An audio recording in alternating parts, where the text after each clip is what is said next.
Dear friends, this is Akshay Gupta and welcome to ATC academy.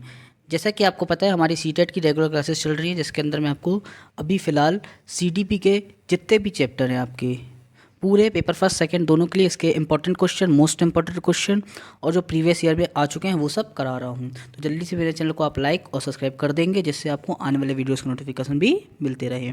अब बात करते हैं अगर हम बाकी सब्जेक्ट्स की, तो मैंने साइंस ऑल टोटल करा चुकी है। आप मेरे चैनल में जाके प्लेलिस्ट में जाके देख सकते हैं। उसमें मैंने साइंस के पूरे चैप्टर्स प्रीवियस ईयर अभी तक 2011 से 2022 तक 23 तक जब भी जितने भी क्वेश्चन हैं ऑनलाइन ऑफलाइन एग्जाम में सब मैंने कंप्लीट कराए हैं। इसकी सीडीपी मैंने कराई है साइंस की, पेपर फर्स्ट सेकंड दोनों के लिए वो इंपॉर्टेंट होने वाली है। मैथ्स मैंने कराई है, उसकी पेडागोजी करा दी है। ठीक है, 2-3 चैप्टर उसके भी हो गए हैं। कुछ चैप्टर बचे हैं जो आने वाले वीक्स में आपको मिल जाएंगे, इसलिए मेरे चैनल को लाइक और सब्सक्राइब करके रखिएगा, जिससे आने वाली वीडियो की नोटिफिकेशन मिल जाए और आपको पूरे इंपॉर्टेंट क्वेश्चन मिले, जिससे आप 50-60% सिर्फ मेरे वीडियो से प्रीवियस ईयर के क्वेश्चन देख के ला सकते हैं। ठीक है, बाकी मैं आपको आगे की और टिप्स भी देता रहूँगा। जल्दी मेरे चैनल को लाइक और सब्सक्राइब कर दीजिएगा। आज का हमारा नेक्स्ट चैप्टर है क्या आनुवंशिकता एवं वातावरण का प्रभाव। सीडीपी का चैप्टर है, मोस्ट इंपॉर्टेंट चैप्टर है। देख सकते हैं आप 2011 से 2021 तक के प्रश्न पत्रों का विश्लेषण करने पर ज्ञात होता है कि सीटेट के में इससे 2 से 3 प्रश्न लगभग पूछे जाते हैं, जो कि आनुवंशिकी एवं विभिन्न लक्षणों पर प्रभाव तथा आनुवंशिकी का वातावरण एवं शिक्षा पर संबंध आदि से पूछे जाते हैं। मोस्ट इंपॉर्टेंट चैप्टर है, मिस बिल्कुल मत कीजिएगा, वीडियो को लास्ट तक देखिएगा। देखते हैं कुछ क्वेश्चंस पहले, फिर आपको इंपॉर्टेंट क्वेश्चन बताऊंगा। इसमें पहला क्वेश्चन आ जाता है आपके लिए, क्या पीढ़ी दर पीढ़ी स्थानांतरित होने वाले गुणों को क्या कहा जाता है। मोस्ट इंपॉर्टेंट क्वेश्चन हो सकता है, पेपर के लिए आ सकता है।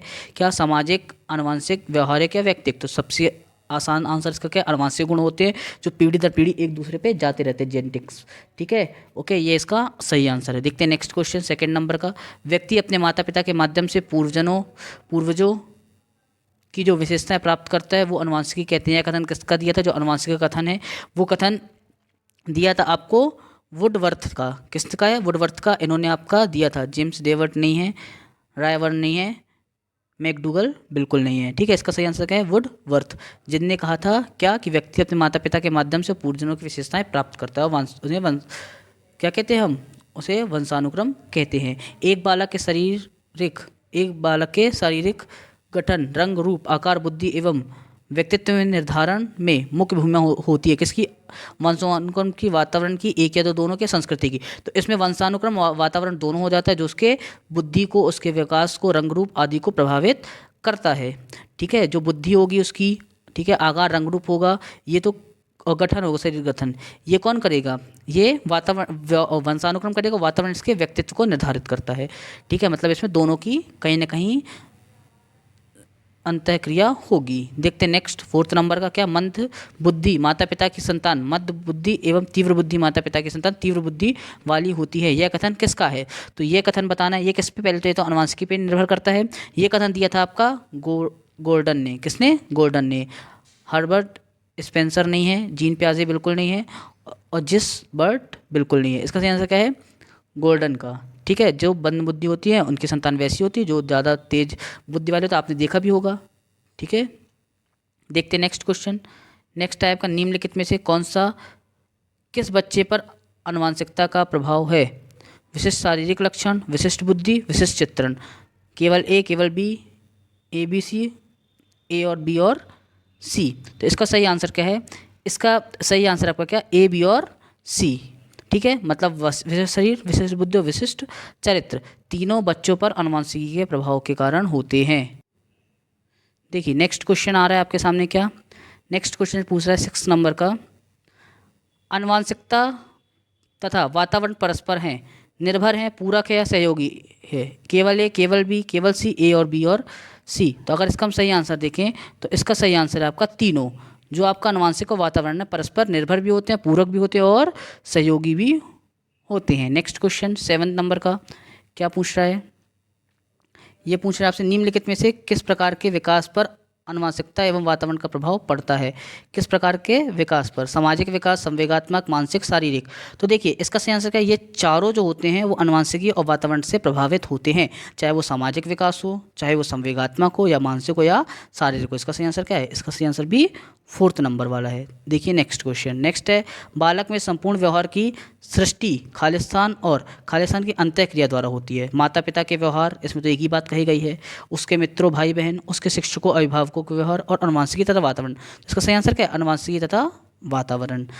नेक्स्ट, बालक को जो मूल प्रवृत्ति खालिस्तान प्राप्त होती है, उसका विकास खालिस्तान में होता है। वातावरण या वंशानुक्रम, वंशानुक्रम, वातावरण, परिवार, विद्यालय, समाज, परिवार। तो ऐसा जब भी आंसर है तो इसका आंसर क्या है? वंशानुक्रम और वातावरण का। जो बालक की मूल प्रवृत्तियां प्राप्त होती हैं उसका विकास किससे होता है? पहले वंशानुक्रम आएगा और फिर वातावरण आएगा। सबसे पहले वंशानुक्रम ही होता है जो बालक को प्रभावित करता है, उसके बाद वातावरण। ठीक है स्टूडेंट्स, देखते हैं नेक्स्ट क्वेश्चन। नेक्स्ट है, बालक में सम्यक विकास के लिए निम्नलिखित में से कौन सा संयोग सर्वाधिक अनिवार्य है? उसके विद्यालय एवं परिवार, वंशानुक्रम, वातावरण, परिवार, समाज और उसका समाज एवं राष्ट्र। तो इसका सही आंसर क्या है? उसका वंशानुक्रम और वातावरण। जो बालक के सम्य विकास के लिए निम्नलिखित में से इनका सहयोग सर्वाधिक होता है। देखते नेक्स्ट आ रहा है, वातावरण वह बाहरी शक्ति है जो हमें प्रभावित करती है। कथन किसने कहा गया है? वुडवर्थ ने, रॉस ने, एनोस्ट किसी ने, या इनमें से कोई नहीं। तो ये जो है ये कथन कहा गया है रॉस के द्वारा। जो वातावरण वह बाहरी शक्ति जो हमें प्रभावित करती है। देखते हैं नेक्स्ट क्वेश्चन। नेक्स्ट आया आपका बच्चे उसी वातावरण में सीखते हैं जहाँ उसके अनुभव एवं भावनाओं को उचित स्थान मिलता है, उन्हें खेलने का मौका मिलता है, मित्र बनाने का मौका मिलता है, कड़ा अनुशासन। देखो, कड़ा अनुशासन तो बिल्कुल गलत बात है, ये तो आंसर कभी हो ही नहीं सकता है।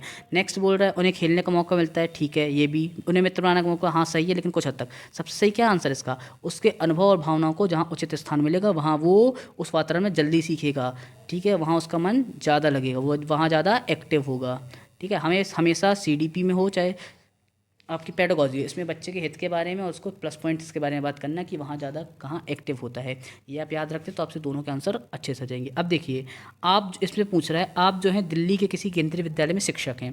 अब आप जब भी ऐसा क्वेश्चन है तो इसमें आप शिक्षक को अपनी जगह रख के देखेंगे, अपने आप को शिक्षक की जगह रख के देखेंगे और क्या करेंगे? बच्चे के हित के बारे में सोचेंगे। तो देखिए, आप जब दिल्ली के किसी केंद्रीय विद्यालय में शिक्षक हैं, आपकी कक्षा की एक छात्रा जिनका नाम क्या है? अफजल है, हिमाचल प्रदेश का रहने वाला है, तथा एक अन्य छात्र सुदीप है जो कि केरल का मूल निवासी है। आप दोनों के रंग, रूप, स्वभाव आदि में काफ़ी विभिन्नता देखते हैं। इसका कारण क्या हो सकता है? वातावरणीय प्रभाव, विद्यालय में दोनों का शिक्षित स्तर, आपकी शिक्षण दिया, उपरोक्त सभी। तो देखिए, विद्यालय में दोनों का शिक्षक स्तर, ठीक है, बिल्कुल गलत बात है, आपकी शिक्षण विधि हो ही नहीं सकती। अब देखिए, बोल क्या है? रंग, रूप और स्वभाव में फर्क दिख रहा है, मतलब ये किसका प्रभाव हो सकता है? वातावरण का। जिस वातावरण से आया है, या वो पहले जहाँ का रहता था उसके बाद दिल्ली में आया है वो, ठीक है, एक हिमाचल प्रदेश का और एक केरल का है, तो भाई दोनों में फ़र्क तो हो गई होगा, ये वातावरण का प्रभाव है। अब देखिए, प्रत्येक छात्र स्वयं में विभिन्न है, इस तथ्य का प्रमुख कारण क्या है? भौतिक वातावरण, सामाजिक वातावरण, वंशानुक्रम। तो इसका ये तीनों कारण हो सकते हैं, मतलब ए और बी सी तीनों सही कारण है। क्या? भौतिक, सामाजिक और वंशानुक्रम, जो भी छात्र स्वभाव में भिन्न होते हैं। देखिए नेक्स्ट क्वेश्चन। नेक्स्ट है, आपकी कक्षा की एक छात्र फिर पूछ रहे हैं, ऐसे क्वेश्चन इस समय ज़्यादा आ रहे हैं, इसलिए इन क्वेश्चनों को बिल्कुल ज़्यादा अच्छे से देखिएगा।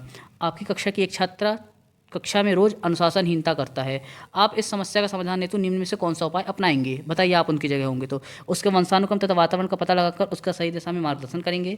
छात्र को रोज पीटना तब तक कि वह कक्षा में अनुशासनहीनता करना ना छोड़। देखिए, पीटना वीटना तो ये गलत बात है, ऐसा करिएगा भी मत, नहीं तो जेल हो जाएगी। स्कूल में उसका नाम काटने के लिए प्रधानाचार्य बिल्कुल नहीं, गलत बात है। इसको इलाज के लिए किसी अच्छे मनुष्य का पर भिन्न नहीं, बिल्कुल गलत बात है। इसका सही आंसर क्या है? उसके वंशानुक्रम का पता लगाएंगे, उसके वातावरण का पता लगाएंगे कि किस वातावरण से वो आता है, उसके वातावरण को सुधारने की कोशिश करेंगे कि जिस वातावरण से वो आता है वहाँ कुछ ज़्यादा चेंजेस हो या उसे उसका वातावरण चेंज किया जाए, उसे अच्छे एटमॉस्फेयर में रखा जाए। अपन कहते हैं ना, जैसी संगति वैसा उसका नेचर होगा, तो बस उसका नेचर, उसकी संगति सुधार लो, उसके वंशानुक्रम का पता कर लो, अभी तक वो किस फैमिली का है, उसकी फैमिली के बाकी लोग कैसे हैं, बस इसका थोड़ा सा पता लगा के उसे सुधारा जा सकता है। देखिए नेक्स्ट क्वेश्चन। हमेशा मैं आपसे बोलता आ रहा हूँ, पहले वीडियोस में मैंने बोला है कि हमेशा बच्चों के हित के बारे में बात करना है। पीटना वीटना जैसे नेगेटिव वर्ड्स बिल्कुल सीटेट के एग्जाम पे गलत होते हैं। देखिए नेक्स्ट क्वेश्चन पूछ रहा है, आज बाल अपराध की घटनाएं बढ़ती जा रही हैं, जिसके कारण शिक्षा प्रणाली में जटिलता आ रही है। आपके अनुसार इसका प्रमुख कारण क्या है? दूषित वंशानुक्रम, दूषित सामाजिक परिवेश या दूषित परिवेश? तो हमारे हिसाब से तीनों बिल्कुल सही बात है, इन तीनों के कारण ही बाल अपराध की घटनाएं बढ़ रही हैं। देखिए नेक्स्ट क्वेश्चन। अब आ रहे हैं आप ऐसे क्वेश्चंस की तरफ जो आपके विगत वर्षों में पूछे गए हैं, अभी तक सीटेट एग्जाम में इस चैप्टर से आए गए हैं। पहला क्वेश्चन है हमारे सामने, क्या सीटेट जो जून 2011 में पूछा गया था, क्या अनुवांशिकता को खालिस्तान सामाजिक संरचना माना जाता है? गौण को, गत्यात्मक को, स्थिर या प्राथमिक को? तो अनुवांशिकता होती है उसको इसकी गौण सामाजिक संरचना माना जाता है। देखते हैं नेक्स्ट क्वेश्चन। नेक्स्ट है, निम्नलिखित में से कौन सा मुख्य रूप से वंशानुक्रम संबंधी कारक होता है। आंखों का रंग, सामाजिक गतिविधियों में भागीदारिता, समकक्ष व्यक्तियों के समूह के प्रति या चिंतन पैटर्न। देखिए वंशानुक्रम मतलब जो एक फैमिली से ट्रांसफर होते हैं, तो इसका सही आंसर क्या? आंखों का रंग। आंखों का रंग क्यों? क्योंकि भाई आंखों का रंग ऐसा होता है जो बच्चा जैसे बचपन में पैदा होता है अपने माता पिता से जैसा लेके आता है वंशानुक्रम, ठीक है, आनुवांशिकता, वैसे ही वो बड़ा होता है। आंखों के रंग को चेंज नहीं किया जा सकता। इसका सही आंसर क्या है? आंखों का रंग। सामाजिक गतिविधियों में भागीदारिता नहीं, वो तो यही यहाँ से सीखता है वातावरण से। समकक्ष व्यक्तियों के समूह के प्रति अनुभूति, ये भी बिल्कुल वातावरण से सीखता है। और चिंतन पैटर्न भी वो जैसे जैसे बड़ा होता है वैसे वैसे उसमें चेंजेस आते हैं, ये भी वातावरण का ही कारण है, ठीक है। देखिए नेक्स्ट क्वेश्चन, निम्नलिखित में से खालिस्तान के अतिरिक्त सभी वातावरणीय कारक विकास को आकार देते हैं? पौष्टिकता की गुणवत्ता, संस्कृति, शिक्षा की गुणवत्ता या शारीरिक गठन। तो निम्नलिखित में से खालिस्तान के अतिरिक्त सभी वातावरणीय कारक को विकास आकार देते हैं, तो इसका सही आंसर आपका क्या? शारीरिक गठन। शारीरिक गठन जो होता है वातावरणीय कारक के विकास को आकार देते हैं। देखते हैं नेक्स्ट क्वेश्चन। नेक्स्ट है आपका, निम्नलिखित में से कौन सा कथन बच्चों के विकास के परिवेश की भूमिका का समर्थन करता है? क्या बोल रहा है? बच्चों के परिवेश की भूमिका का, विकास में परिवेश की भूमिका। कुछ शिक्षार्थी सूचनाओं का जल्दी प्रकरण करते हैं जबकि उस कक्षा में अन्य विद्यार्थी ऐसा नहीं कर पाते हैं। पिछली कुछ दशाब्दियों में बुद्धि लब्धता परीक्षा में शिक्षार्थी के औसत प्रदर्शन में लगातार वृद्धि हुई है। एक समान जुड़वा बच्चे के जितना लालन पालन भिन्न घरों में हुआ है, जिसकी बुद्धि लब्धि 0.75 के समान है। शारीरिक रूप से स्वच्छ बच्चे अक्सर नैतिक रूप से अच्छे पाए जाते हैं। तो अगर हम इसका सही आंसर देखें तो इसका सही आंसर आपका क्या? पिछली कुछ दशाब्दियों में बुद्धि लब्धता परीक्षा में शिक्षार्थी के औसत प्रदर्शन लगातार वृद्धि हुई है। आया था सीटेट जुलाई 2013 में। देखते हैं नेक्स्ट क्वेश्चन। नेक्स्ट आया आपका 27 नंबर का, यह आपका सीटेट फरवरी 2014 में आया हुआ है। कब स्टूडेंट? सीटेट फरवरी 2014 में आया हुआ है। देख सकते हैं ऑफलाइन एग्जाम वाले क्वेश्चन है, इसलिए इंपॉर्टेंट है आपके लिए। देखिए, मानवीय विकास में आनुवांशिकता एवं परिवेश की भूमिका के संदर्भ में निम्नलिखित में कौन सा कथन समुचित है यानी सही है? मानव विकास के आनुवांशिकता और परिवेश की भूमिका पे। विकास के विभिन्न क्षेत्रों में आनुवांशिकता एवं परिवेश का सापेक्ष प्रभाव परिवर्तनशील होता है। भारत सरकार की विभेदनात्मक क्षति पूरकता संबंधी नीति मानवीय विकास के प्रति प्रकृति की भूमिका पर आपराधिक है। परिवेश की भूमिका लगभग स्थिर सी रहती है, जबकि आनुवांशिकता का प्रभाव परिवर्तन होता है। व्यवहारवाद के सिद्धांत प्राय मानवीय विकास के प्रकृति की भूमिका पर आधारित होते हैं। तो इसका सही आंसर क्या है? इसका सही आंसर है विकास के विभिन्न क्षेत्रों में आनुवंशिकता एवं परिवेश का सापेक्षिक प्रभाव परिवर्तनशील होता है, अर्थात ये परिवर्तन हो सकते हैं। देखते हैं नेक्स्ट क्वेश्चन। नेक्स्ट आपका 28 नंबर का जो आया आपका सीटेट फरवरी 2015 में। कब आया? सीटेट फरवरी 2015 में आया हुआ है, ऑफलाइन एग्जाम पे ही। क्या है? प्राकृतिक पालन पोषण वाद विवाद के संदर्भ में निम्नलिखित कथनों में से कौन सा आपको उपयुक्त प्रतीत होता है? एक बच्चा एक खाली स्लेट के समान होता है जिसका चरित्र परिवेश के द्वारा किसी भी आकार में ढाला जा सकता है। बच्चे आनुवंशिक रूप से उस तरफ प्रवृत्त होते हैं जिस तरफ होना चाहते हैं। इसमें कोई फ़र्क नहीं पड़ता कि वो किस प्रकार के परिवेश में पले बड़े हैं। एक बच्चा के व्यवहार का निर्धारण करने से परिवेश प्रभावों में बहुत कम महत्व होता है। वह प्राथमिक रूप से आनुवंशिक रूप से निर्धारित होते हैं। वंशानुक्रम तथा परिवेश अभिन्न रूप से एक दूसरे से गुथे हुए होते हैं। दोनों ही जो होते हैं वो विकास को प्रभावित करते हैं। तो अगर इसका हम सही आंसर की बात करें, अगर सही आंसर की तरफ जाना चाहें तो इसका सही आंसर आपका क्या? 4 नंबर का जो वंशानुक्रम और परिवेश होता है वो अभिन्न रूप से एक दूसरे पे गुथे हुए होते हैं और दोनों विकास को प्रभावित करते हैं। ये इसका सही आंसर है। अब देखिए, अब बोल रहे हैं आपका क्या बच्चे इसलिए भाषा अर्जित करते हैं क्योंकि उनमें आनुवंशिक रूप से ऐसा करने की पूर्व प्रवृत्ति होती है, या उसके माता पिता प्रारंभिक अवस्था से ही उन्हें गहन रूप से सिखाते हैं। यह प्रश्न आवश्यक रूप से दर्शाता है क्या विकास एक सतत प्रक्रिया है या एक असतत प्रक्रिया है? भाषा के विकास पर संज्ञान का प्रभाव, प्राकृतिक और पोषण पर बहस, बहुकारक योग्यता के रूप पर चर्चा, ठीक, विकास पर चर्चा। तो इसका सही आंसर क्या है? इसका सही आंसर है आपका क्या? प्रकृति और पोषण पर बहस। ये इसका बिल्कुल एकदम सही आंसर है। देखिए नेक्स्ट क्वेश्चन।